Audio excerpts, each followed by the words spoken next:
Salut, c'est Rudy, et avant de vous partager mon épisode du jour, je souhaitais vous parler d'un projet que j'ai lancé récemment. En effet, après presque un an d'existence du podcast, je me suis rendu compte de quelques manques entre guillemets concernant certains sujets qui pourraient aider à mieux performer. N'étant évidemment pas un expert dans la pratique du kayak, je suis toutefois depuis plus de 20 ans dans le milieu de la musculation, et c'est pourquoi je souhaite vous partager mes meilleurs conseils en rapport avec le kayak. C'est pourquoi j'ai réalisé une formation gratuite à destination des kayakistes et séistes motivés en quête de progrès. Dans cette formation gratuite, je vais vous partager des conseils techniques, avec vidéo à l'appui, sur certains exercices phares en musculation que vous pratiquez déjà. Je vais également vous partager des conseils alimentaires, et notamment sur comment prendre de la masse utile, mais aussi sur comment éviter au maximum les blessures au dos et aux épaules si fréquentes pour beaucoup. Enfin, je vous partagerai ce qui est pour moi un trait de caractère indispensable à cultiver pour aller encore plus loin, parce que votre réussite ne dépend que de vous. Si vous êtes intéressé par cette formation gratuite, cela se passe directement sur le site www.secretdukayak.org en renseignant votre email dans la petite pop-up présente sur la page d'accueil qui apparaît moins de 5 secondes après que vous soyez dessus. J'espère sincèrement que cela vous aidera. N'hésitez pas à me faire un retour après avoir suivi cette formation gratuite si vous aviez des idées, questions ou suggestions.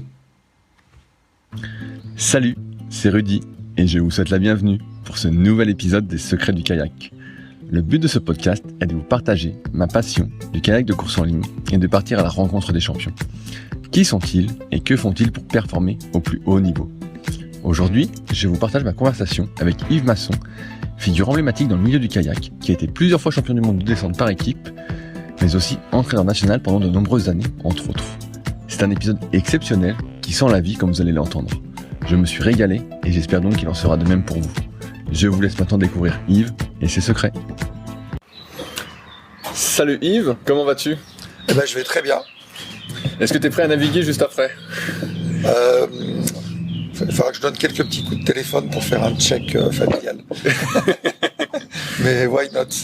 Mais écoute, c'est un plaisir de t'avoir sur le podcast. La dernière fois, on s'était croisés et j'avais vu que tu avais plein d'anecdotes et en plus que tu as un parcours assez atypique. Tu es la première personne que j'ai interviewée qui a écrit un livre. Alors j'en ai écrit deux. T'en as écrit deux ? Ouais, j'ai écrit des bouquins surtout quand j'étais blessé ou malade, et donc du coup c'était une façon de m'occuper aussi pendant 2 mois. J'en ai un qui était vraiment très bien lié au kayak, c'était Animé pour gagner. Ok, je connais pas du tout, il est encore en vente ? Il est à la Fédé. Ok. Et c'était en fait, tu vois, les commandements du jeune entraîneur, en partant du principe que si tu veux créer de la performance, tout passe par les qualités d'animation dans les clubs à la base. Donc c'est animer pour gagner, c'est simplement de dire dans les clubs, l'animation de base c'est essentiel pour la suite, et que souvent les athlètes, on a même une préface quand même de Kili quand même, hein, c'est pas rien. En fait, finalement c'est ta première connexion avec l'activité qui fait que tu as envie de pratiquer. Voilà, donc animer pour gagner. Et puis après, pas vraiment un bouquin, mais plutôt un guide pratique des raids que j'avais fait après les raids gauloises et toute cette séquence de ma vie. On y reviendra un peu après sur ce parcours dans les raids. Comment tu as découvert le kayak ? Alors moi j'ai trouvé le kayak vraiment dans les grands classiques. Je faisais de l'athlétisme quand j'étais gamin. Et puis l'été avec mes parents, si tu veux, c'était un petit peu pas des hippies, mais on appellerait ça des babacools. On allait camper dans les gorges de l'Ardèche tous les jours. Enfin, soit on campait, soit on remontait l'Ardèche. Et donc, on faisait du nudisme dans les gorges de l'Ardèche. Et donc, une fois qu'on a été trop grand pour être dans le petit kayak 2 places en toile de mes parents, ils nous ont acheté des petits kayaks et puis on les suivait derrière. Et par la suite, vers 12 ans, on s'est inscrit au club de kayak de Saint-Étienne. Et donc j'ai découvert, à l'époque le réchauffement climatique n'était pas encore arrivé, le kayak en Loire, Haute-Loire, allié avec des vieux colons, des vieux kawaii, puisque le néoprène n'existait pas en kayak. Et donc j'ai découvert l'activité comme ça et ça m'a hyper plu. Et au bout d'1 an, j'ai un peu laissé tomber l'athlé, puis je me suis engagé dans le kayak. Mais pendant 1 an, je ne savais même pas que la compétition existait en kayak. C'est ça qui est fou. C'est-à-dire que j'ai fait du kayak pendant 1 an. Dans un super club qui s'occupait vraiment bien des jeunes avec des bénévoles d'exception. Et c'est le hasard qui m'a fait découvrir qu'il y avait de la compète en kayak. Voilà. Qu'est-ce que tu faisais quand tu faisais de l'athlétisme? Alors, ça, l'athlétisme, quand t'es jeune, tu fais, c'est quand même pas mal. T'es obligé de faire un lancer, une course, un saut. Donc, moi, en lancer, je faisais un truc de bœuf, le lancement du disque. J'étais déjà un peu bourrin à l'époque. Du saut à la perche et du 56 mètres, ouais. Ok, 56 mètres, ouais, c'est précis. Bah oui, parce que je me rappelle du chiffre. À mon époque, quand t'étais minime, c'était ça. Alors, peut-être que les distances ont changé, mais tu sais, l'athlétisme, c'est très très normé. Hein, donc, voilà. Et je te dis ça parce que j'en ai fait aussi quand j'étais gamin et pareil, c'était ça, c'était un peu multi-activité. Voilà. Tu étais obligé de tout faire et je trouvais ça bien, justement. Bah oui, un saut à lancer, une course, je vais faire les trois. Quand tu commences le kayak à Saint-Étienne, c'est directement... c'est quoi? C'est du slalom, de la descente? Non, en fait, c'est de l'eau vive. Tu fais des rivières, ce qu'on appellerait maintenant du freeride, ou c'est de l'eau vive. Tu fais les rivières de la région, le Haut-Allier, enfin toutes les rivières de la Haute-Loire, parce qu'il y a quand même des très très belles rivières, la Haute-Ardèche. Et donc, en fait, moi, c'était de trembler tous les vendredis soirs en se disant, essayer de trouver des infos, on va aller faire telle rivière, les rapides, c'est de la classe 4, ou là, c'est très dur. Et voilà, donc j'ai fait 1 an de kayak, on va dire... rivière classe 3-4. Ah ouais, donc assez rapidement, t'as fait des grosses rivières alors. Bah, disons que, tu sais, la classe 3-4, tu y arrives très, très, très vite quand t'as 12-13 ans. Puis, ça, à l'époque, c'était quand même des gros bateaux et tout. Donc, c'était les grandes classiques de la région, le Lignon, l'Allier Sup, la Haute-Ardèche, puis d'autres rivières qu'on connaît moins, mais voilà, c'était notre quotidien, plus le froid. Bah ouais, parce que là, t'as pas de nouvelles, t'as rien. Ouais, l'apprentissage au froid qui était terrible. Et puis, bon, on campait, on arrivait le samedi, on faisait du kayak, on campait, et le matin, on espérait qu'il y ait gelé, parce que quand tes vêtements gèlent, tu tapes tes vêtements sur les arbres, la glace tombe, et donc, du coup, ils sont moins mouillés. Alors que s'ils ne gèlent pas, ils sont mouillés et froids. Non, mais, c'était quand même des bons... Voilà, c'est un apprentissage de la nature, de l'immersion dans la nature. Comment ça s'est passé ta première compétition? Et ben en fait le club a dit voilà, il y a une compétition les gars, putain faut y aller quand même, faut jouer le jeu du comité régional de kayak. Il y a une compétition à Bellegarde, alors je sais pas si tu si Bellegarde. Oui, je vois, bien sûr, je vois. À Bellegarde, sur le plan d'eau de Bellegarde en fait, c'était un kayak, un combiné kayak ski de fond au mois de janvier, tu vois, à Bellegarde. Ski de fond alors, tu faisais ski de fond? Ouais, parce que je faisais à l'époque, pareil, réchauffement climatique, il y avait encore de la neige autour de Saint-Étienne. Et donc j'étais au club de ski de fond, j'avais fait un peu de compétition en ski de fond, alors pas beaucoup, mais j'en avais fait un peu quand même, tu vois. Et donc le club dit bon allez c'est bien et tout, ok faut y aller, on y va, c'est sympa, vous verrez. Et puis donc le matin je fais la course de ski de fond avec mon frère et puis ben on gagne alors moi j'étais KD1, lui il était encore minime, pof, on gagne en ski de fond. Donc les gens mais c'est qui ces deux-là qui viennent de Saint-Étienne et tout. Et après kayak l'après-midi, tu vois. Et c'était en bateau de descente. Et on n'était jamais monté dans des bateaux de descente avant. Ah ouais, tu faisais avec quoi alors à la rivière, avec des petits bateaux, des petites barquettes? On faisait de la rivière avec l'équivalent des bateaux polyèdres que tu vois aujourd'hui. C'est des bateaux de 3-4 mètres en fibre de verre. Ça s'appelait des barquettes. Enfin bon, il y avait tout un tas de trucs. Mais en gros, c'était l'équivalent des bateaux en polyèdre d'eau vive. Donc, on nous dit, vous allez monter dans un bateau de descente. Et puis là, on en fait une demi-heure avant. On se dit putain, c'est quand même pas très stable. On nous apprend comment tourner en bateau de descente. Et puis bon, là, tu vois, je pense qu'on avait un peu la caisse de l'athlétisme aussi. Donc, pof, mon frère gagne. Et puis moi, je gagne aussi. Alors, tu sais, au début, je savais pas qu'il y avait des vagues. Donc, je me fais gêner dans les vagues. Donc, je remonte tout. Je n'arrive pas à tourner à la bouée. Enfin bon. Et là, du coup, tu vois, on a été pris en stage régional, et puis c'était la grande époque, on va dire mythique du kayak avec Michel Loup qui était le conseiller technique régional de l'époque, et voilà, et donc là on est parti faire des stages, tu vois, donc d'apprendre de slalom, la descente, et c'était quand même des moments merveilleux, donc avec Michel Loup puis toute la bande de l'époque où on était totalement polyvalent, puis on faisait vraiment du kayak, on va dire avec un super feeling de la découverte et de l'autonomie, quoi. Pour moi qui suis plus jeune, j'ai lu le bouquin, j'en parle souvent, Danger Zone. C'était ça. Voilà, j'ai l'impression que c'est un peu l'âge d'or de la descente, avec ce bouquin. Alors, l'âge d'or de la descente, l'âge d'or de la descente, si tu veux, ça a été jusqu'à ce que en gros, le slalom soit au jeu. Puisque, si tu veux, au moment où l'eau vive devient au jeu, se pose la question, est-ce qu'il va y avoir de la descente ou du slalom? Et de fait, le fait que le slalom passe au jeu, la descente, si tu veux, prend un petit coup sur la tête quand même, si tu veux. Et je pense que à partir de là, voilà. Puis après, je pense qu'aussi, je veux dire, quand tu vois rétrospectivement ce qu'on faisait en descente, sans même parler de la difficulté des rivières, je pense que c'est la gestion du risque. Aujourd'hui, aucun organisateur serait capable de faire partir des cadets ou des juniors au mois de mars sous la neige sur l'Allier Sup dans la classe 3-4 en bateau de descente avec 2 mecs en sécu sur 6 kilomètres. Tu vois, c'est juste, ce serait juste pas envisageable. Donc, si tu veux, voilà, après la descente avec le sprint, ça simplifie ces problèmes de sécurisation des parcours aussi. Mais je pense que le tournant olympique du slalom avait fait son œuvre, tu vois. Ouais, parce que j'ai l'impression qu'il y avait vraiment beaucoup de monde quand tu lis le bouquin et qu'il y avait vraiment une effervescence où les gens s'entraînaient ensemble et tout. Et après, j'ai l'impression, moi qui suis depuis pas longtemps dans le milieu, que c'est moins, même s'il y a des super athlètes en France, là, moi je suis pas mal les gars. Ouais.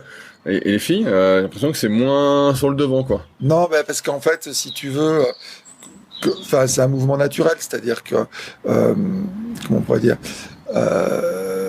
aujourd'hui, si tu veux, dans un sport comme le kayak, les jeux, c'est une perspective énorme. Et je vois les jeunes filles descendeuses qui sont dans les leaders en course en ligne. Maintenant, effectivement, si tu veux, la tractabilité de la course en ligne est quand même et des jeux est plus importante. Et si tu te projettes, tu verras aussi que même si les gens aujourd'hui ont un petit problème, on va dire philosophique, métaphysique ou d'ego par rapport au border cross, demain, les jeunes qui vont arriver dans les clubs, ils n'ont pas d'historique et que si le border cross ça leur plaît, ils iront faire des border cross et peut-être que le border cross tuera le slalom.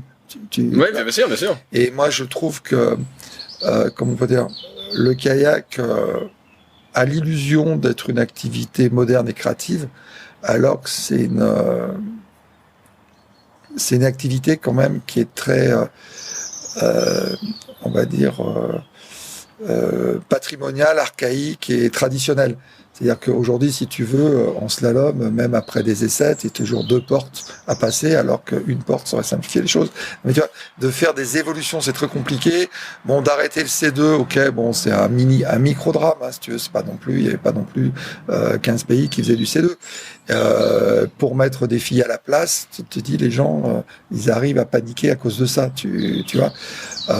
Et qu'aujourd'hui, par exemple, si tu fais le parallèle avec des activités comme le ski ou le vélo, aujourd'hui, au vélo, quand tu dis au monde du vélo, on va supprimer des activités, des courses sur piste ou des activités classiques du vélo pour mettre du bicross, c'est aussi violent qu'en kayak quand tu dis on va supprimer des activités classiques pour mettre du border cross. Pourtant, ça se fait bien. En ski, ils ont fait évoluer le programme en faisant du border cross, des compétitions parallèles. Ça, en kayak, t'es totalement figé dans une posture, on va dire, archaïque, ancestrale, que t'es pas capable de faire cette évolution. Et puis après, je pense qu'il y a eu des grosses erreurs de fait sur les normes des bateaux. C'est-à-dire que, je prends un exemple, par exemple, le CERN de course en ligne. CERN de course en ligne, si tu veux, avant l'abandon des normes de largeur, en gros, un delta, tu pouvais monter dedans. Là, aujourd'hui, à part avoir un plan d'eau parfait, tu vois, je veux dire, aujourd'hui, tu peux plus faire du delta s'il y a des péniches sur du plan d'eau, des bateaux moteurs. C'est-à-dire que déjà, l'activité canoë est en difficulté et tu mets en place une norme qui la rend encore plus difficile et plus impraticable. Donc, finalement, tout le monde fait du kayak, tu vois. Donc, voilà. Après, je pense que c'est des évolutions naturelles et c'est un peu ça qui m'attriste dans le kayak, c'est de dire que les gens n'arrivent pas à regarder ce qui se passe autour sans faire du benchmark, mais de se dire, il y a d'autres activités de plein air qu'on su faire évoluer les activités. C'est pas insulter l'avenir, c'est pas insulter les descendeurs, c'est pas insulter les C2.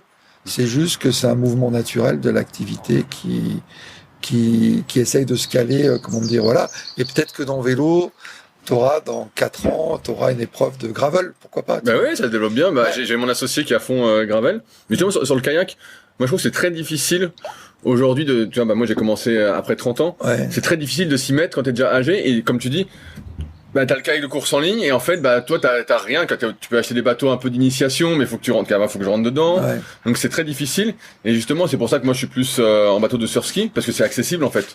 t'as plein de largeur, tu peux choisir. Non, mais par exemple, tu peux imaginer qu'aujourd'hui, le surf-ski, ça résout un problème énorme, et ça n'a pas été inventé par le kayak historique. Hein. Le surf-ski, ça a été inventé par des nouveaux pratiquants du kayak, on va dire l'Afrique du Sud et l'Australie.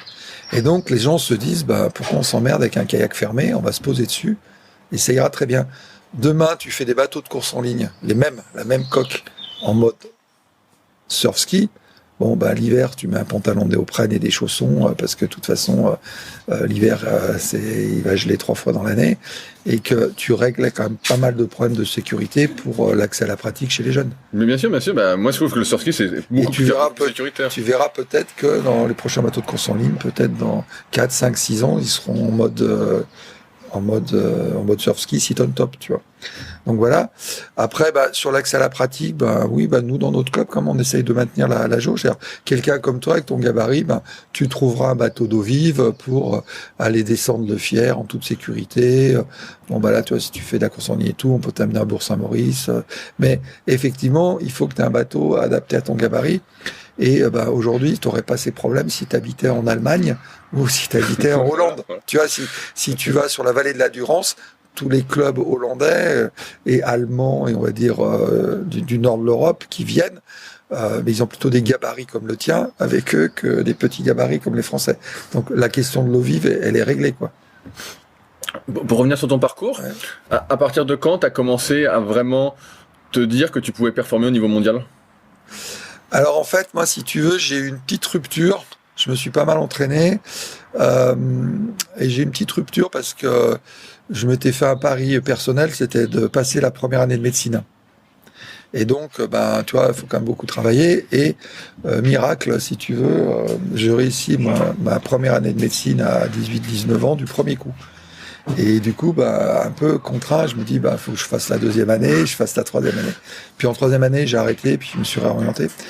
Et donc, du coup, là, parce que quand j'étais en première année de médecine, je pouvais m'entraîner que 2 fois par semaine, 3 fois par semaine, mais c'était plutôt de la détente psychologique que de l'entraînement.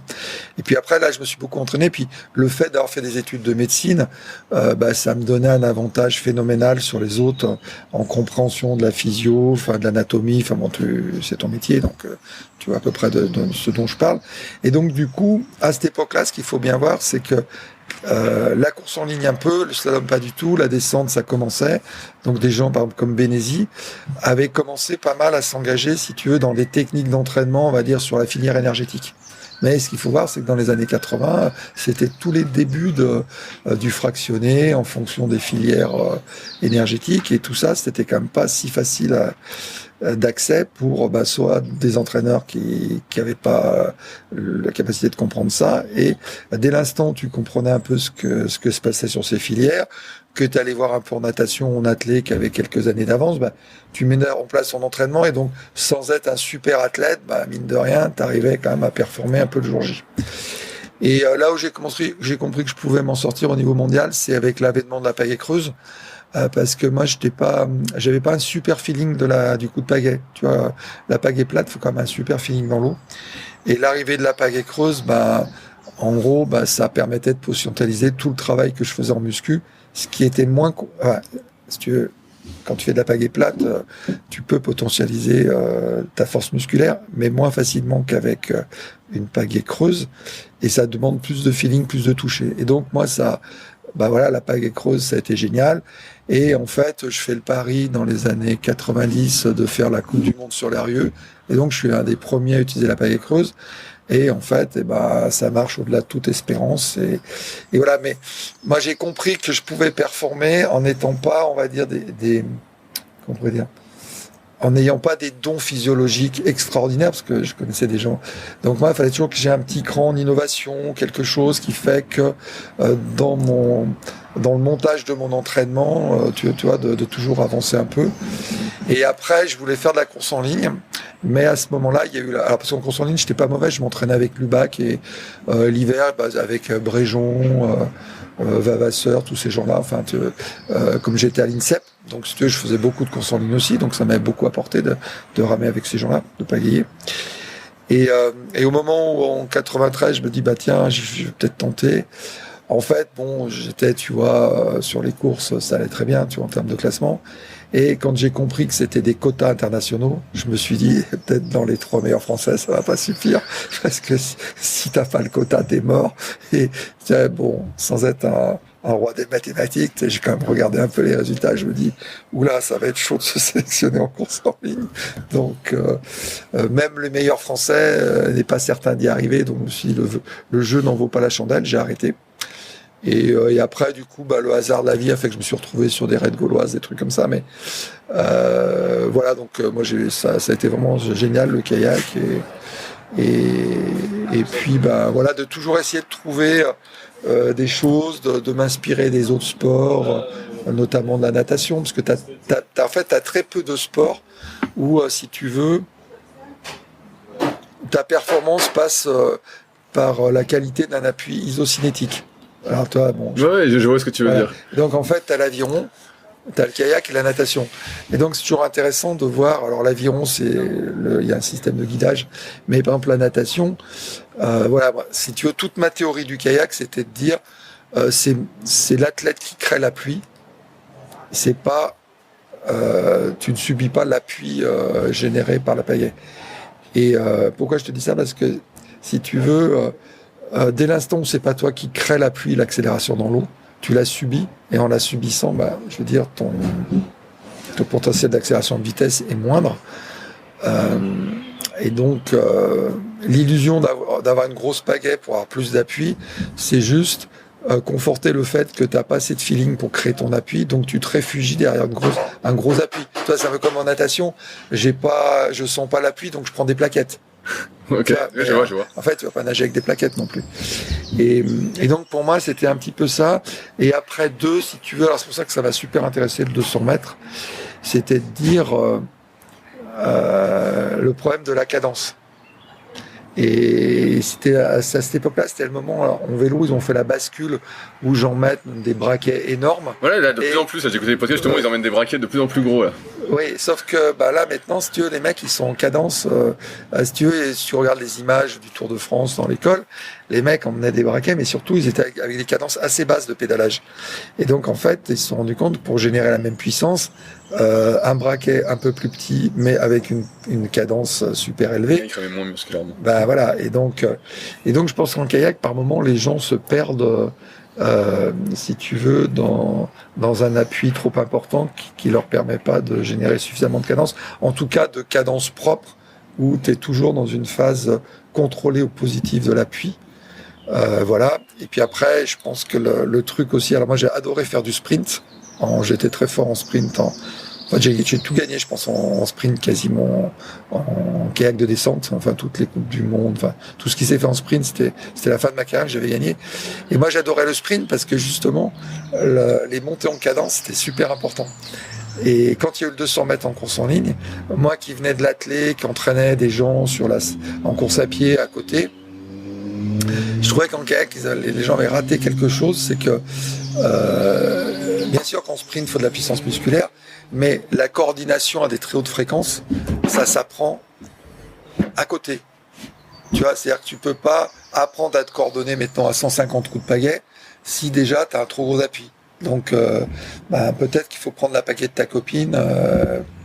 Et donc, dès l'instant où tu contrôles un niveau de coordination propre à 150-60 avec des exercices pédagogiques, avec du matériel adapté, peut-être qu'après, en y mettant l'appui, ça va aller très vite. Et si tu regardes les cyclistes, ils font beaucoup d'exercices de coordination à vide, de pédalage à vide, pour être capable, quand il le faut, de pédaler très vite. Mais tu pédales pas toujours avec un braquet énorme. Et voilà. Et donc en kayak, on a toujours un seul braquet, t'as ta pagaie, mais tu t'autorises pas à changer de braquet en fonction des entraînements pour aller travailler de la coordination fine sans le poids physiologique. Physique en fait sans l'investissement, tu veux dire. Et toi, moi je suis allé bosser au taekwondo, c'était super intéressant. Les sports de combat, c'est la vitesse. Donc aujourd'hui, tous ces sports de combat, ils passent leur temps à faire des exercices de vitesse. Enfin, je sais pas si tu as coaché des gens qui sont... Non, par rapport au sport de combat. C'est que la vitesse. En fait, si je suis meilleur que toi en sport de combat, c'est que je suis plus rapide que toi. Enfin, je simplifie à l'extrême, mais il y a un peu ça quand même. Hein. C'est, tu fais quelque chose, si je suis plus rapide que toi, je te touche, hein, et pas toi, tu vois.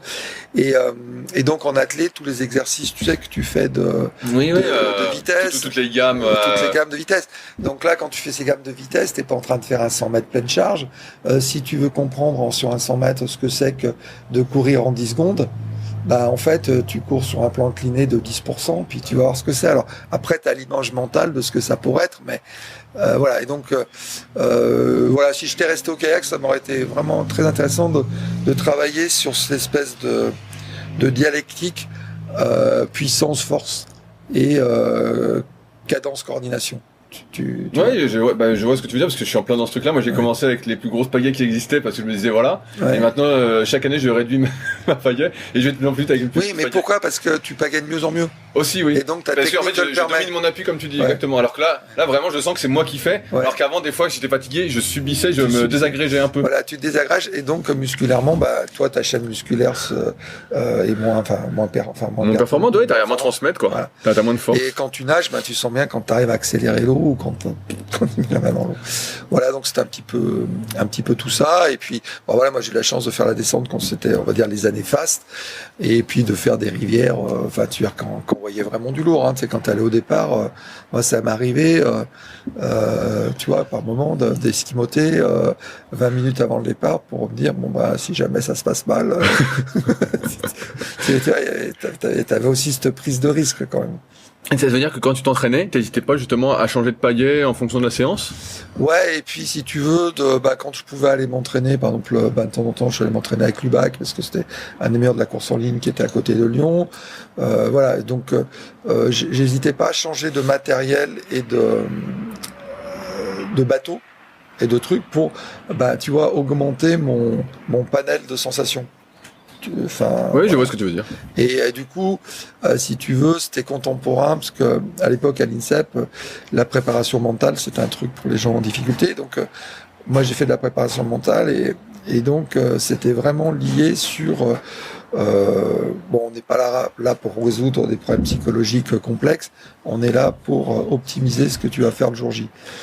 Tu vois, un peu sur l'école canadienne ou un peu russe de la préparation mentale. Et c'était très intéressant parce que du coup, le fait d'explorer des sensations avec différents niveaux de matériel, ça te permet un petit peu de savoir sur quoi tu dois aller. Et que plus tu expérimentes ça loin des échéances, moins tu mets de pression, mais plus ça te rassure parce que tu vois ta pyramide ta pyramide se termine en disant voilà, cette année j'ai besoin de ça, de telle façon. Et comme ça, alors pour les pagaies, pour les calages, pour plein de choses, mais voilà. Mais donc, on n'était pas sans être dans une démarche scientifique. En gros, moi, la performance, c'est tuer l'incertitude. Et donc, pour tuer l'incertitude, j'avais fait ce truc-là à la Banque Rothschild et puis à France Télévisions. Pourquoi tuer l'incertitude ? Parce que, alors c'est surtout dans les raids où j'ai appris ça, mais une fois que tu as exploré, sans faire un tableur Excel, mais tu regardes tous les éléments de ta performance et tu testes tout ce qui peut merder ou pas marcher. Ça veut dire que ce travail, on va dire quand même très chiant, très analytique, si tu le fais tout ton début de saison sans la pression, bon, voilà. Ce qui fait que quand tu arrives au bout de la saison, pour moi, comme tu n'es pas contraint par tu as de moins en moins d'aléas, de moins en moins d'incertitudes, quelque part, mentalement, ça te libère une marge de créativité énorme et tu peux sentir les bons coups. Si tu es submergé par la semaine avant la course, putain, merde, est-ce que je me cale 2 cm avant, 1 cm derrière, putain, ma sangle, elle est serrée, pas assez serrée. Et donc, si tu veux, moins tu as de paramètres à gérer à proximité de la compétition, plus mentalement, tu as de la disponibilité, de la fraîcheur mentalement pour sentir les bons coups. Tu vois, et quand tu es obsédé par des paramètres, et puis après aussi de faire un travail sur proche des compétitions, ce qui dépend de toi, ce qui dépend pas de toi. Donc aujourd'hui, ce qui dépend pas de toi, c'est la météo demain si tu viens t'entraîner. Ce qui dépend de toi, c'est de te dire j'ai j'ai 2 sacs de matos dans le coffre de ma voiture, un s'il fait beau, un s'il pleut. Puis s'il pleut, je prendrai le matos. Mais de psychoter sur putain merde, il va pleuvoir, il y a du vent, ça n'a aucun sens.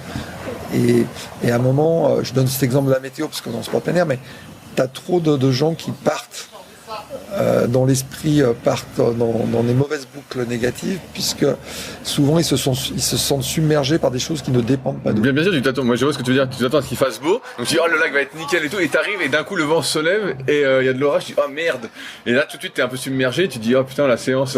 Oui, mais par exemple, si t'es autrichien, que t'es Hermann Mayer, c'est super bien l'intervenant Hermann Mayer. Il dit, moi, quand je skiais dans ma station autrichienne, c'était une petite station pourrie, il n'y avait pas de moyens, la piste n'était pas damée tous les jours, s'il neigeait que c'était pas damé, on skiait, si c'était bien on skiait, si la neige était molle on skiait, et puis après quand tu arrives à 20 ans en Coupe du Monde, tu prends le départ et les conditions qui sont là, tu vois, tu les acceptes en tant que telles, tu vois, t'es pas en train de te faire...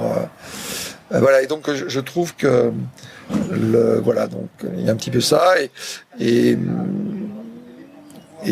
voilà, je continue à regarder un petit peu le kayak, les résultats. Et là, cette année, justement, dans pas longtemps, au moment où on fait ce podcast, il y a le championnat du monde à Trégnac. Est-ce que tu vas aller voir ? Non, j'ai un gros petit sujet familial que je ne peux pas y aller. Alors, je vais peut-être essayer de passer une journée, parce que comme ça, à Saint-Étienne, c'est pas si loin.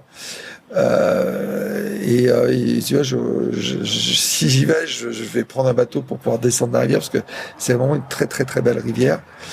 Et voilà, donc, mais ça sera un grand coup de nostalgie de voir tous mes anciens amis, et puis tous ces jeunes qui vont être sur l'eau et tout ça, quoi.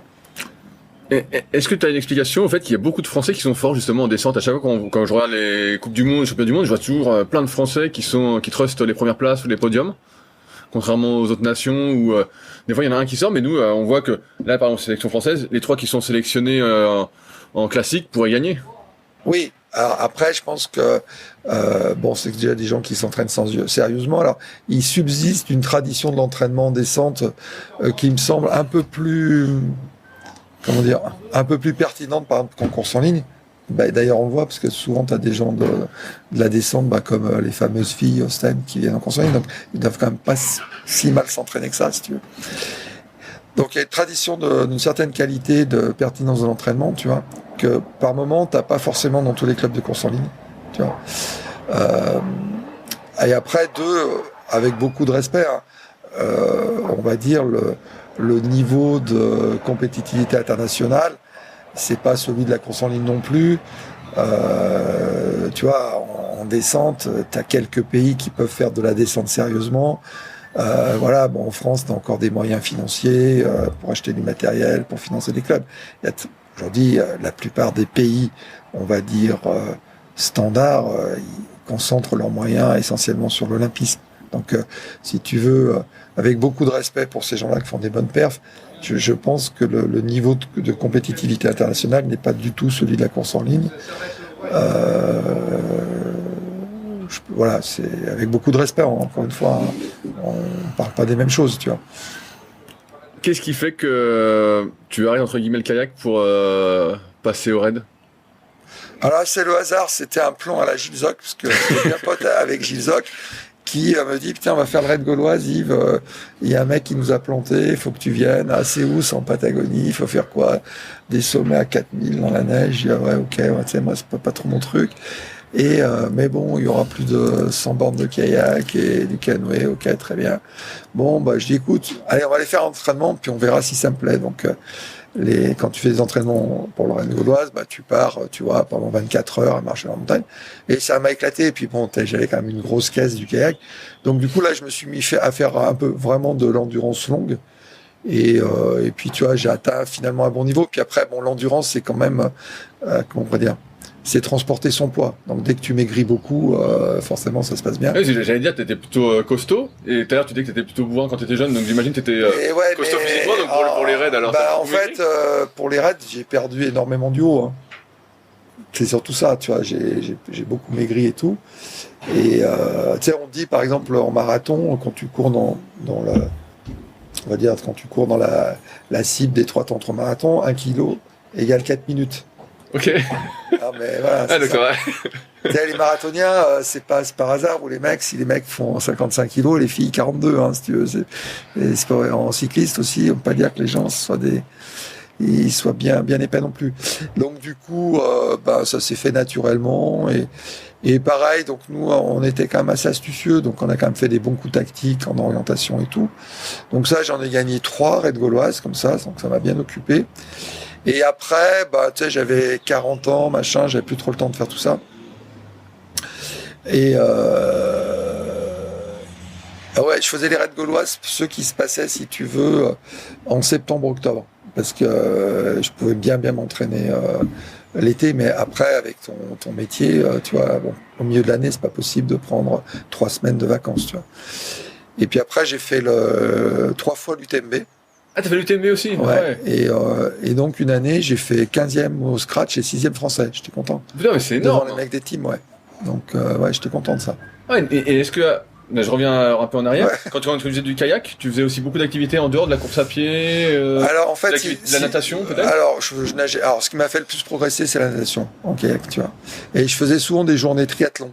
Donc, je faisais, je faisais 2 heures de kayak le matin. Puis après, j'allais nager entre midi et 2 avec les mecs du triathlon à Lyon. Donc c'est là où tu nages, tu te fais doubler par les cadettes, tu te dis bon allez, je m'accroche. Et voilà, vraiment la natation, ça m'a vraiment fait passer un cran d'endurance en kayak. Puis je savais que les Hongrois faisaient beaucoup de natation en kayak. Ils faisaient beaucoup de natation. Je me suis dit, les Hongrois sont pas mauvais, ils doivent pas faire ça par hasard. Après, le modulo sur la natation, c'est que si t'aimes pas nager, c'est compliqué de forcer un athlète à nager. Tu vois, c'est-à-dire que c'est comme une activité, si c'est pas ton truc, voilà. Et après, je faisais, tu sais, dans ma journée, j'allais courir 1 heure, 1 heure et demie, tu vois. Mais par contre, la course en pied, j'en faisais pas trop parce que la course à pied, c'est une particularité physiologique, c'est que tu fais des micro-traumatismes. Ouais, t'arrêtes pas de prendre des chocs. Et donc, ces micro-traumatismes, c'est quand même une fatigue pour ton organisme. Et c'est une fatigue qui impacte ta performance, d'autant plus que tu vois, te péter des fibres en faisant de l'excentrique, en musculation pour le kayak, tu te dis ok, j'investis pour l'avenir, mais te rajouter une fatigue musculaire en courant, pour moi, ça handicape ta récupération générale de l'organisme. Donc j'en faisais pas tant que ça.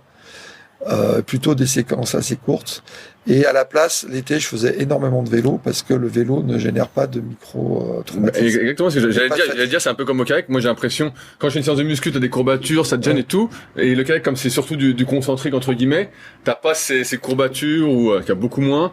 Et donc, t'arrives à en faire beaucoup plus que... Voilà. Mais par exemple, la course à pied, je veux dire, tu génères une fatigue annexe que tu ne génères pas dans d'autres sports. Donc, quitte à faire de l'endurance longue, autant la faire en vélo. Au moins, ça te rajoute pas cette fatigue, on va dire, de casse musculaire ou articulaire qui fatigue ton organisme en récupération. Pourquoi ça s'est arrêté les raids? Eh ben, le raid, je pense, ça a été pour 2 raisons, parce qu'il y a quand même pas mal d'accidents, tu vois, il y a eu des décès. Ça s'est arrêté aussi parce que économiquement, c'était plus trop possible. Tu vois, il y a eu un moment de crise. Et puis après, moi, je pense que toutes ces activités, on va dire, qui sont sur un support commercial, c'est un produit, c'est un durée de vie, donc tu as un optimum, ça descend. Tu vois, tu as des produits du ski qui ont émergé, qui sont redescendus. Donc, si tu veux, voilà. Et puis après, c'est quand même, voilà, faut quand même des gros moyens pour en faire. Et puis après, moi, je pense que le trail aussi a émergé à ce moment-là. Et le trail, c'est quand même un peu plus facile en termes de logistique et de coûts. Et donc, moi, à l'époque, tu vois, j'entraînais des amis qui cherchaient à faire de la perf en course à pied. Et tu vois, j'avais une copine, qui a gagné quand même 2 fois la Saint-Élion, donc plus 3, elle a fait 3 à l'UTMB. Et tous mes amis que j'ai préparés pour l'UTMB ou des courses parallèles à l'UPNB ont tous terminé. Tu vois, c'est ma fierté, c'est de dire tu termines le truc et tu termines pas, si tu veux, détruit, tu termines proprement. Voilà, donc ça c'est important. Et donc ça, c'est, si tu veux, ça a une autre annexe de ma philosophie de l'entraînement, c'est que avant de te prendre la tête avec le spécifique, déjà, si tu es au niveau des bases, c'est pas mal. Et donc, les bases de l'entraînement, les bases de la programmation, les bases d'être en forme le jour J, elles sont communes, à mon avis, à tous les sports. Alors, quelles sont les bases? Je vais les dire de manière simple. Les bases, c'est si tu veux faire une analyse sincère de tes forces et de tes faiblesses, travailler tes points faibles, on va dire à grande distance de l'échéance, parce que du coup, tu te mets pas la pression, tu prends le temps de progresser. Travailler tes points forts, on va dire de plus en plus intensément quand tu t'approches de l'objectif, parce que ça crée une dynamique. Bon, après avoir une programmation de l'entraînement béton, parce que t'as pas de perf sans programmation d'entraînement. Fuir les gens qui te disent Yves, t'inquiète pas, ça va le faire. Non, parce qu'en fait, ça ne le fait jamais. Je sais ce que j'allais dire. C'est pour te rassurer, ça. Voilà. Donc moi, si tu veux, quand je m'entraînais, j'étais assez chiant avec les gens parce que tu vois, c'est assez rigoureux. Après, beaucoup d'évaluations, c'est ce qui m'a déçu en kayak. C'est-à-dire que moi, à mon époque, on s'entraînait avec un cardio, on faisait des prises de lactate. Et donc, alors bien sûr, si ton truc c'est de terminer la CCC, peut-être pas la peine de faire des lactates, mais quand même d'être bien au clair sur tes paramètres cardiaques, c'est quand même pas du luxe, tu veux. Voilà, donc la paramètre physio, la préparation mentale, la visualisation. En tout cas, c'est de créer une structure de programmation d'entraînement qui emblèque tout. Et cette structure de programmation d'entraînement, tu peux, comment t'expliquer ?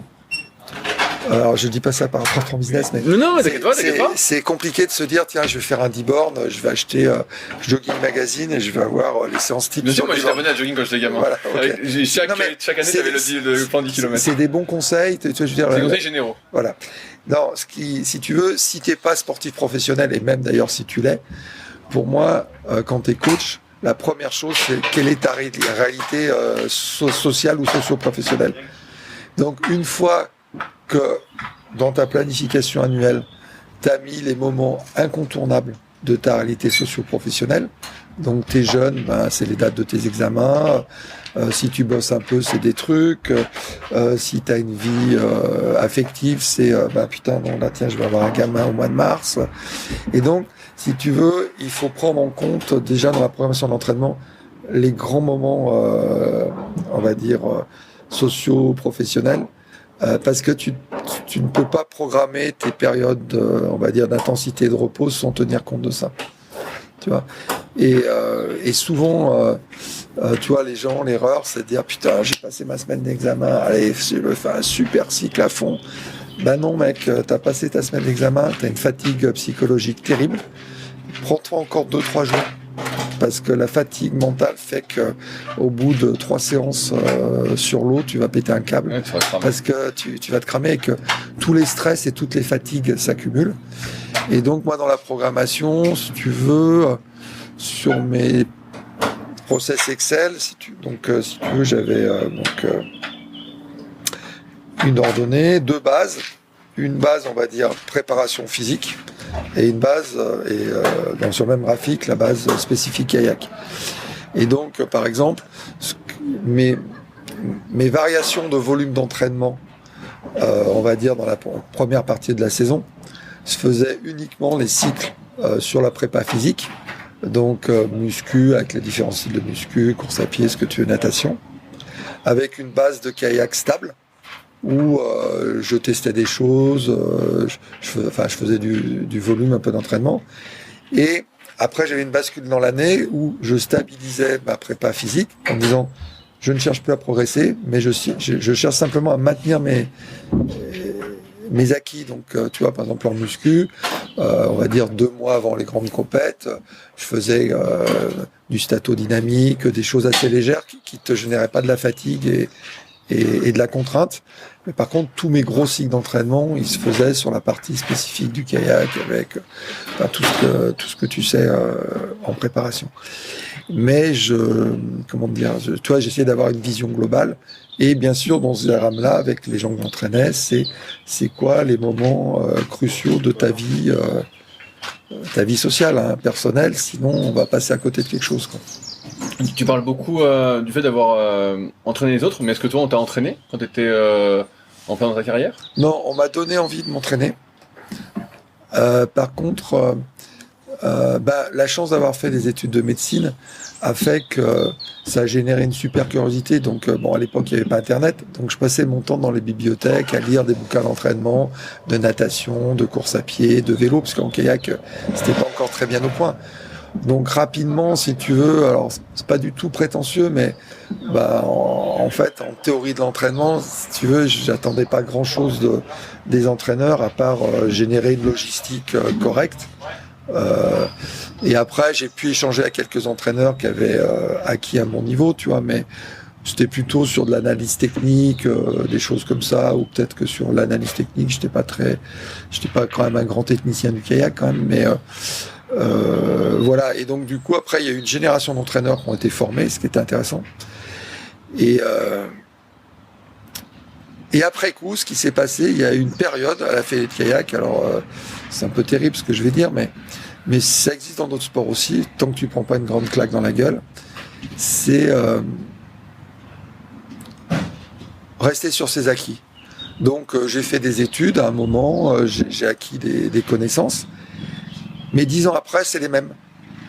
Et je me suis jamais interrogé sur tiens, qu'est-ce qui fait que le triathlon ils ont de bons résultats, qu'est-ce qui fait que la natation a progressé, qu'est-ce qui fait que le vélo, qu'est-ce qui fait que, et te dire tu retournes voir une compète de kayak parce que ton gamin fait un peu les championnats de France, et tu te dis putain, c'est les mêmes mecs 10-15 ans après avec les mêmes méthodes, les mêmes techniques, et c'est totalement effrayant, tu vois.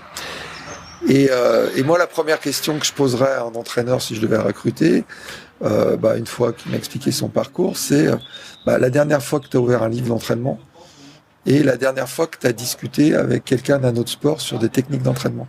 Tu vois, parce que il y a un moment, moi je crois beaucoup au benchmark, beaucoup à la curiosité, beaucoup tu vois, par exemple, en muscu, c'est peut-être certainement dépassé, mais c'est Cometti qui a été un dieu de bien sûr, Cometti, c'était le... moi, Cometti, ça a structuré toute ma connaissance en musculation. Et mais personne à la Fédé de kayak est allé faire un stage d'une semaine avec Cometti pour... Peut-être maintenant, on fait certainement mieux que Cometti, mais à l'époque, c'était quand même un gourou. Personne s'est dit, tiens, je vais aller voir Cometti à Dijon pour... non, moi je fais ma muscu comme il y a 10 ans et tout ça. Et après, tu te retrouves, tu vois, dans des impasses d'entraînement psychologique, tu vois, par exemple, l'obsession de la cadence basse. Tu te dis, ok, la cadence basse, faut en faire. J'en ai fait, j'ai fait du frein, mais je vais pas faire que ça tout l'hiver de la cadence basse. C'est quand même un peu enfermant, tu vois. Les filles là qui viennent de la descente, elles font pas de la cadence basse tous les jours, ça n'empêche pas d'envoyer quand même en course en ligne. Et donc tu t'enfermes dans des trucs et tu te dis, au mieux, tu fais le même programme, tu le décales de 15 jours parce que le championnat du monde, il est 15 jours avant ou après. Et voilà, c'est moi ce qui me tue, c'est le manque de curiosité parce que souvent quand tu quittes l'école, mais après c'est global pour toute la population, c'est que tu dis ça y est, j'ai appris, maintenant j'applique, et t'es pas dans ce truc de curiosité. Ouais, alors moi, je pense que c'est terminé parce que tu vois, sincèrement, je conçois qu'à mon époque, fallait faire des efforts, fallait aller trouver des livres dans des bibliothèques, fallait aller à l'INSEP, à Lyon, tu vois, ok. Là, aujourd'hui, quand même, sur Internet, tu trouves du matos, quand même. Ouais. Mais il y en a tellement que des fois, tu peux être un peu perdu. Ouais, tu peux être perdu, mais quand même, l'accès à l'information est quand même plus facile. Je te donne un exemple, le début du 200 mètres. Tu vois, je regarde les 200 mètres, ça m'intéresse. Je discute avec des gens, je dis putain, quand même, pour moi, l'élément déterminant du 200 mètres, c'est tenir à 162 cadences le plus longtemps possible, le plus proprement. Non, mais non. Je dis, mais attends, quand même, je regarde les finalistes aux 200 mètres. C'est ce que je vois. Et tu te dis, à mon époque, faire une vidéo, c'était très compliqué. Il fallait qu'il y ait pratiquement une valise pour filmer un mec. Aujourd'hui, tu filmes n'importe qui avec un smartphone et tu fais quasiment moins d'analyse vidéo que ce que tu pouvais en faire il y a 20 ans. C'est hallucinant. Tu vois, c'est-à-dire que aujourd'hui, faire de l'analyse vidéo, je veux dire, tu peux aller en pôle espoir sans connaître tes paramètres de cadence sur 500 mètres, à 250, à 500, sur 200 mètres. Tu connais pas tes paramètres cardiaques. Au pire, la muscu, tu sais combien tu pousses, tu vois, c'est facile. Mais tu sais pas combien tu vaux au 1000 en course à pied. Enfin, bref, si tu veux, t'as quand même une perte de la mesure scientifique qui est importante. Toi aussi, tu étais très curieux. Tu vois, moi, je connais bien Claude aussi, tu es très curieux. Donc, cette génération de... Et je vois, je connais bien Maxence aussi, qui sont très curieux, qui vont chercher les infos, qui se forment et tout. Pour avoir interviewé pas mal de personnes, et vous savez pas mal. J'ai l'impression que souvent, les jeunes athlètes, quand ils débutent, sont assistés par les entraîneurs et en fait, sont jamais poussés, entre guillemets, avec la curiosité, tu vois. Alors, juste par rapport aux jeunes athlètes, ce que je veux dire, tu as le droit d'être kényan, de pas savoir ni lire, écrire, mais d'avoir un bon entraîneur. Bien sûr. Tu vois ce que je veux dire? Que l'athlète soit pas forcément curieux, tu vois, pourquoi pas, tu peux très bien faire des perfs. Mais en même temps, si ton athlète n'est pas curieux et si que l'entraîneur n'est pas curieux, et que si tu veux, toi, c'est un peu une tarte à la crème, mais une définition de la folie pour Einstein, c'est de dire reproduire tout le temps les mêmes actions et espérer avoir un résultat différent. Donc forcément, si tu t'es pris une claque au jeu et que tu continues à t'entraîner pareil, tu vois, c'est un peu ça, c'est-à-dire qu'à un moment, tu répètes les mêmes actions, tu vois que ça marche pas et tu continues, tu vois. Et c'est ça qui me dérange, c'est-à-dire que moi, j'en voudrais jamais à quelqu'un d'essayer une autre piste, de se planter, d'innover, mais de refaire éternellement les mêmes choses pour arriver au même résultat que tu vois, c'est ça qui me choque. Et puis, tu vois, après, je suis parti de Jeunesse et Sport, tu vois, je me suis retrouvé plus conscient de ce que c'était l'argent public. Tu te dis quand même, tout ça, c'est financé par l'argent public, par nos impôts, ça a un coût. Et tu te dis, bon, les mecs, voilà, c'est payé pour un travail, pas pour... tu vois, il y a un côté quand même... derrière, il y a des moyens financiers, donc t'as un degré d'exigence à demander quand même aux gens, tu vois. Pourquoi t'es parti de Jeunesse et Sport?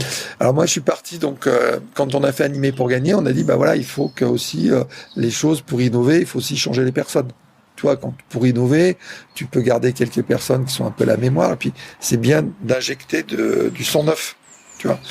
Et donc, on se l'a appliqué à nous-mêmes avec Jérôme Daval, Antoine Gauchy, moi-même, Pascal Boucherie. Donc, on est sorti du système. Et moi, je suis allé participer au lancement de la fédération de taekwondo, puisque le taekwondo venait d'être olympique, et donc il se séparait du karaté. Et en fait, le taekwondo avait besoin de cadres expérimentés de fédérations qui avaient bien organisé, hein, comme celle du kayak ou du judo. Enfin, t'as quand même des fédés qui tiennent bien la route en termes de structure. Et donc, en fait, je suis venu les aider à se développer, à se mettre en place. Et donc là, j'ai vu un autre modèle. Pas de cadre technique, 50 000 adhérents, 4 entraîneurs d'État, enfin, profs de sport. Et sur les compètes, tu connais personne. C'est-à-dire que à part quelques trucs, mais tu vois, quand tu es au kayak, c'est un microcosme de performance. Donc, finalement, les athlètes, tu les connais un peu. Quand tu vas au taekwondo, en 8e de finale, tu peux te faire défoncer par un mec de l'armée sénégalaise qui sort de je ne sais où et que personne connaissait et qui va te broyer en deux. Et parce que tu as 180 mecs, 180 pays inscrits au championnat du monde. Donc là, tu te dis, tu parles plus c'est complètement autre chose. Donc c'était vachement intéressant. Et après, bon, le taekwondo, j'ai arrêté au bout de 3 ans parce que bon, voilà, il y avait d'autres petits problèmes éthiques dans cette fédé. Et après, on m'a proposé d'être directeur de cabinet de la mairie du 4e arrondissement de Lyon, donc la Croix-Rousse, l'arrondissement emblématique. Et donc là, du coup, j'ai démarré complètement autre chose, une carrière politique pure, hyper intéressante. Et donc, ça m'a permis de replacer le sport, on va dire, globalement dans la vision de la société, dans le monde de la société, si tu veux. C'est très intéressant. Mais au final, c'était le même métier. C'est-à-dire qu'en fait, moi, finalement, j'étais quand même payé pour faire gagner quelqu'un. Donc, t'es entraîneur, t'es payé pour faire gagner. Et je me suis dit, peut-être mon destin, c'était peut-être pas d'être athlète parce que j'étais un peu limité quand même. Mais mon destin, c'était peut-être d'être coach. Et que finalement, j'ai fait ça dans le sport. J'ai fait ça alors dans le sport, pas qu'en kayak, hein, en course à pied, dans d'autres sports. Et puis, en politique, je l'ai fait aussi. Et après, quand tu fais un peu de politique et tout, tu as des super opportunités. Et après, j'ai été recruté à la CNR, la Compagnie nationale du Rhône, auprès du nouveau directeur général qui était le Major Polytechnique. Et donc, alors j'étais pas son coach, c'était hyper prétentieux de dire ça, mais mon truc c'était de faire que toutes ces idées géniales puissent être comprises et être appliquées à l'étage en dessous. Okay. Quelque part, c'était, tu vois. Et voilà, donc ça m'a donné. Et puis du coup, si tu veux, ça m'a permis de mieux cerner la place du sport dans la société et aussi comment financer. Donc c'est ce qui nous a permis, tu vois, de créer le club de kayak de Lyon à Gerland, tu vois, un budget d'1,2 million et d'être propriétaire de notre propre club. Tu vois, c'est un modèle unique en France, hein, en plein milieu d'une ville. J'allais dire, parce que justement, dans le kayak, c'est assez difficile de trouver des sponsors et autres. Et donc là, c'est directement la CNR qui... Non, c'est un montage complexe. Hein. La CNR était partenaire qu'à 40%. Mais si tu veux, quand tu sais comment marche la chose publique globalement et le privé, c'est quand même plus facile d'aller à la pêche. Tu vois, quand tu es dans ton micro-monde de ta fédé avec, on va dire une philosophie très fonction publique, subvention publique quelque part, assistanat, c'est quand même très difficile de parler déjà à la grosse puissance publique et puis à des partenaires privés. Enfin, toi, tu as une boîte privée, tu vois bien que tu n'hésites pas. Voilà, ça se passe pas pareil. Tu réfléchis quand tu dis. Voilà. Et donc, moi, mon métier, si tu veux, en politique, c'était de trouver des convergences. C'est-à-dire, quel est alors, j'étais pas toujours dans la négo, on va dire, soft. Tu vois, j'étais quelqu'un, pardon, assez dur. Mais mon objet, c'était de dire, le club de kayak, c'est pas un truc pour 200 licenciés, on s'en fout. C'est quelle est sa place et sa fonction dans la ville. Quelle est sa place et la fonction pour un partenaire privé, et après trouver un point de convergence. Après les 100 licenciés, on s'en branle. Eux, ils auront un club, c'est pas ça la cible. Tu vois. Quand tu fais un bassin d'eau vive, ton problème c'est quoi la réalité économique pour un territoire et socio-économique. Et puis après, on y fera des compétitions internationales parce que ça sera un objet de promotion de marketing. Ton truc, c'est pas de te dire, je vais faire un machin pour 50 athlètes qui font du kayak, un peu comme Pau, et puis de se dire, putain merde, mon truc est pas rentable, ou enfin, je caricature certainement avec Pau. Et donc, si tu veux, aujourd'hui, je pense que au kayak, on manque de gens qui ont, en tout cas, une vision plus globale. Pas une vision plus globale, mais en tout cas, on a des gens qui ont fait des parcours intéressants, hyper variés, qui sont toujours amoureux du kayak, qui pratiquent encore. Et je pense que ces gens-là feraient du bien, tu vois, à la fédération pour un peu ouvrir les chakras et tout. Et voilà. Et donc, moi, l'idée, c'est de travailler sur on fait un deal. C'est quoi entre nous, ce qui nous réunit et c'est quoi le point commun. Mais le point commun, ça peut être, on va financer 100 000 € pour un minibus et 8 gamins qui font du pôle espoir, si tu veux, à Rennes. Ça, tu trouveras pas. Il faut trouver autre chose. Et donc, pour moi, le haut niveau, c'est simplement un produit d'appel marketing au service du développement d'une fédé. Et que ce produit d'appel marketing de développement, il est censé évoluer en fonction des attentes du temps. Enfin voilà, et que encore une fois, hein, si en vélo, c'est modernisé. Si en vélo tu fais du bicross, on fait du bicross. Tu vois, aujourd'hui, ce qui me gêne en kayak, le kayak, tu as 3 supports: l'eau vive, le plat et la mer. La plus grosse pratique mondiale, et tous les pays qui peuvent pratiquent une activité en mer.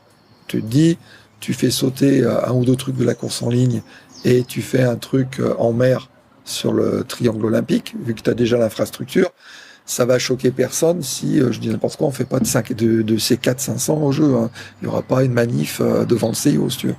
Mais en même temps, tu auras un support mer pour le grand public et tu existeras. Après, que ça soit de la pirogue, du surf-ski, enfin, ce que tu veux, en fait, on s'en fout. L'histoire, c'est d'être sur la mer avec des kayaks et, si possible, le plus près possible, d'une activité où moi, je peux acheter le même kayak que le mec qui a gagné et je vais pouvoir en faire, tu vois. Je vois tout à fait. Voilà. Tu vois, quand tu regardes le Tour de France, tu peux acheter le même vélo que le mec qui a gagné l'étape. Bon, tu vas changer le braquet, mais tu peux acheter le même vélo et tu pourras en faire. Là, aujourd'hui, si tu achètes le même C1 de course en ligne que le mec qui a gagné le 500... tu peux juste le laisser dans ton garage. Ouais, bon, peut-être que tu partiras du ponton, si tu veux. Mais voilà, donc tu vois, il y a quand même un petit problème, quand même. Ouais, bien sûr, moi je trouve que c'est pas très accessible, justement. En fait, voilà, pour le grand public, tu peux pas te retrouver... Exactement, je pense que c'est ce qui manque. Je veux dire, aujourd'hui, tu cours... si tu veux aller acheter des Nike semelles carbone voilà. Et que tu as du blé, tu mets 300 € dans un magasin et tu te dis putain j'ai les mêmes chaussures que le Kenyan qui a gagné le marathon. Tu vois. Et donc je pense que si tu veux, alors je suis très loin d'être un capitaliste, hein, je serais plutôt social-démocrate, mais ce que je veux dire, à un moment, on peut pas vivre dans une bulle qui se referme de plus en plus, j'ai l'impression. Une bulle purement publique, recroquevillée sur elle-même. Et qui se débat comme elle peut, voilà. Et voilà. Et donc, tu vois, c'est-à-dire quand on parle de ça, on parle de tout. Et donc, quand tu te renfermes au plus haut niveau comme ça, forcément, tu vas te refermer dans la pratique de compétition, dans le haut niveau. Regarde, aujourd'hui, moi, je suis allé en Nouvelle-Zélande et tout ça. Les mecs, ils s'entraînent, ils font un 200 mètres, ils en font. Et le 200 mètres, ça s'appelle, t'as 2 pontons sur la plage. Il y a peut-être 200 mètres, il y a peut-être 150 mètres, il y a peut-être 225 mètres, ils s'en foutent. T'as 2 pontons, un mec qui a un drapeau, un autre qui fait un chrono, et les gamins, ils font des 200 mètres tout l'après-midi. Et nous, pour faire une course, il faut passer 3 jours à monter le truc, donc forcément, t'en fais moins. Quand tu fais du slalom, je ne comprends pas pourquoi en slalom, il faut 25 juges, comme si c'était le championnat du monde, pour faire une course régionale. Non mais on s'en fout qu'il y ait des petites erreurs, c'est pas important. Et ma nièce qui faisait du tennis à très haut niveau, quand elle faisait des tournois à Lyon où tu gagnes de l'argent quand même en cadet, jusqu'en demi-finale, tu t'auto-jugeais. Donc en tennis, t'as du fric à gagner, t'as le classement machin, tu t'auto-juges, alors qu'il y a les moyens de payer des juges arbitres, hein, si tu veux. Et tu te dis on prendra. Et nous en kayak, on n'est pas foutu de dire au niveau pédagogique comme en foot, pour valider ta sélection au championnat de France, il faut que tu fasses 2 après-midi de jugement sur une course pour voir comment c'est comme être juge.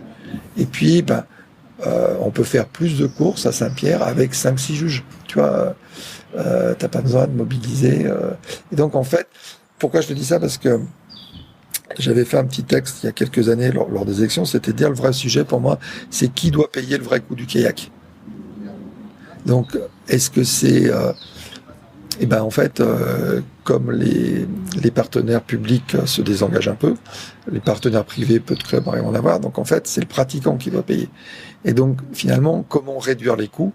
Réduire les coûts, c'est réduire les coûts de structure, les coûts d'organisation des vêtements, alors sans toucher à la sécurité, mais ce que je veux dire, il y a des moments, des standards d'organisation, des standards d'accession à des diplômes qui génèrent des coûts totalement invraisemblables à l'activité et qui ne seront plus pris en charge par les associations.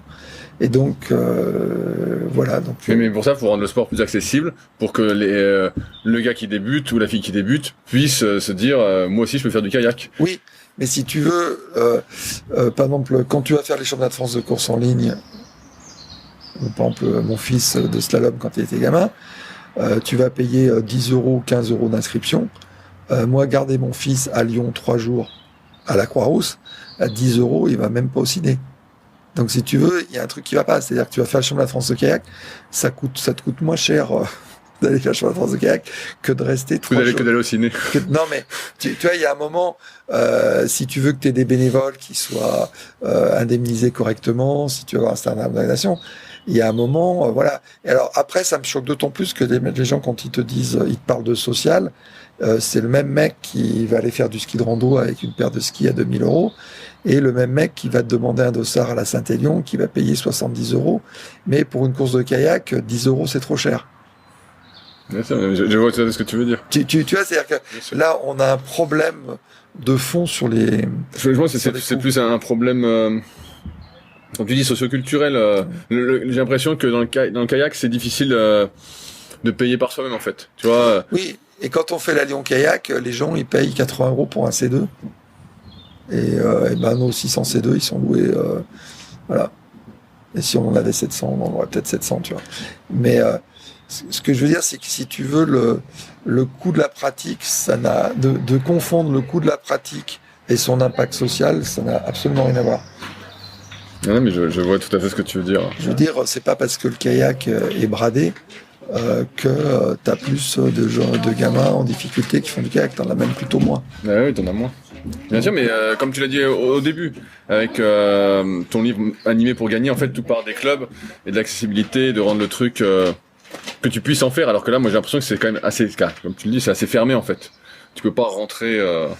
En fait... Et donc c'est assez fermé, donc il y a moins de monde, et ceux qui sont là, l'activité n'est pas assez valorisée pour qu'on paye plus pour participer, et donc au final, ça prend qui se prend la queue. Après, c'est les prestations, c'est-à-dire que là, nous, on a des débats à Lyon, la licence au Club de Lyon, ça doit être 280 €, 300 €.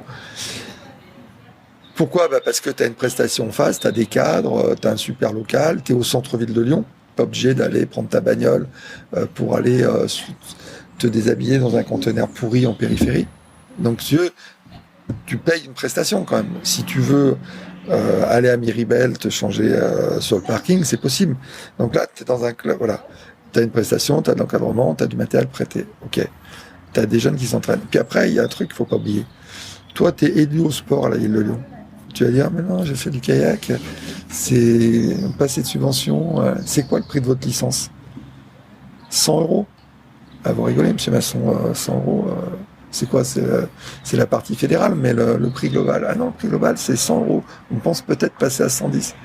Et puis, il dit, non mais attendez, la natation, c'est 450 €.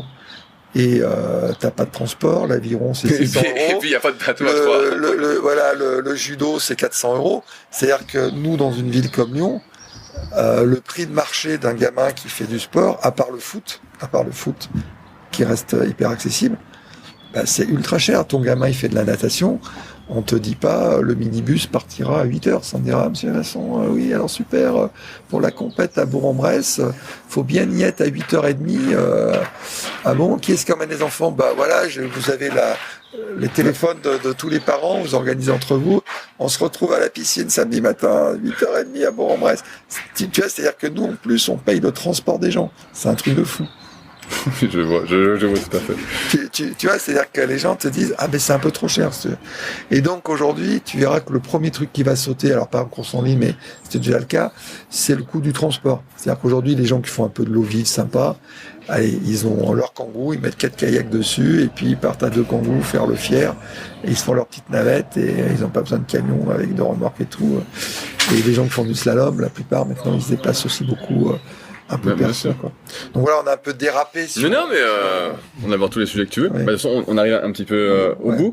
Et j'ai toujours une question que je pose, que j'aime bien, c'est s'il y avait quelque chose que tu devais refaire dans ta carrière sportive en kayak, est-ce qu'il y a quelque chose que tu changerais ? Est-ce qu'il y a quelque chose que tu regrettes que tu as fait, que tu aurais fait différemment ?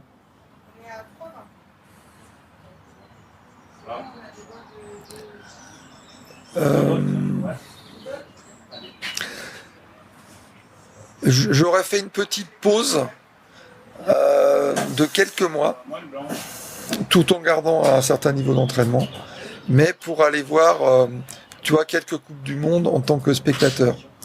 Parce que, en fait, quand j'ai arrêté le kayak et que je suis passé entraîneur, je me suis rendu compte des petits trucs que j'avais ratés, parce que du coup, j'avais le temps de regarder ce qui se passe. Et peut-être que de faire une petite pause à un moment, tout en restant dans l'activité, ça te permet d'avoir un regard neuf, décalé sur ce qui se passe. Alors que quand tu es vraiment dedans, t'as pas trop le temps. Et puis de donner quelques astuces, peut-être après la saison, parce que par moment, je me suis entraîné avec des gens, notamment des étrangers, puis finalement ça s'est retourné contre moi. Mais voilà, moi l'idée c'est de dire ne pas hésiter à faire une petite pause. Alors quand t'es blessé, c'est une chance, mais lors de cette pause, d'aller voir ce qui se passe sur les compétitions et de la regarder comme avec un regard décalé de coach, en se disant ah tiens ça serait peut-être bien que je me pose la question, tu vois. Voilà. Et est-ce qu'il y a quelqu'un que tu me recommanderais d'interviewer ?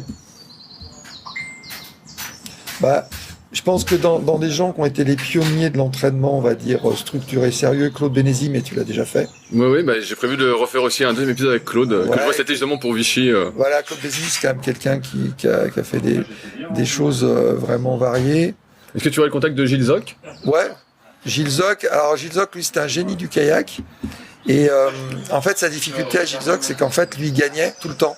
Donc, si ça allait bien, il gagnait avec 15 secondes d'avance. S'il était fatigué, il gagnait avec 2, mais en fait, il gagnait.